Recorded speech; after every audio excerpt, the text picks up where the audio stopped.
When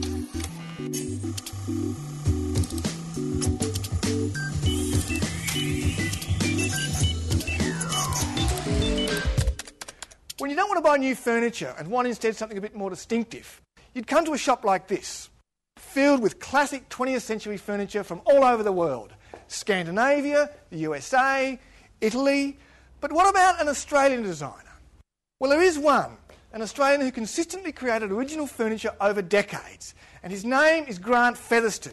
You may not know that name, but you'll probably recognise some of his furniture.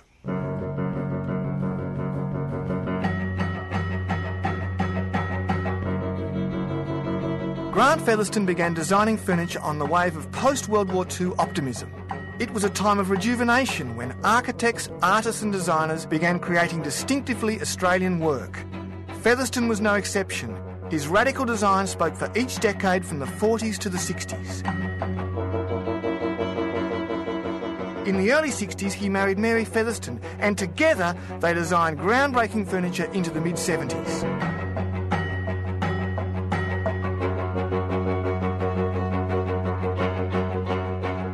Stem chair, designed to sit on while you're having your breakfast. Actually, the most technologically advanced chair ever made in Australia. 18 months to perfect. Steel and plastic. Australian designed, world famous. This is one of Featherston's dining chairs from the early 1960s called the Scape chair. It's a seat, it's a back, it's a steel frame. It looks simple, it looks light, and it is. It's the essence of Featherston's design philosophy. Minimum of material for maximum effect. This is the numero 4, one of Featherston's last furniture designs from 1973, 1974. Classic 70s modular lounge suite. Polyurethane on the inside, Australian wool on the outside. Although Featherston quickly embraced the latest materials and technologies such as polyurethane, plastics, fiberglass and so on, the root of his inspiration was nature. Nature was what he loved, and that's what inspired his design.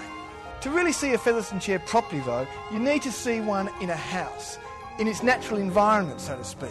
And where better to go than to Featherston House. This is Featherston House. It was designed by Robin Boyd in the mid-60s for Grant and Mary Featherston. Sad to say, Grant Featherston died in 1995, but Mary still lives here, surrounded by Featherston originals from the 1940s, 50s, 60s and 70s. This range, numero 7, comprised this simple unit with a seat and back, this one with an arm and a back, and then there was a square ottoman, which meant that you could endlessly rearrange them.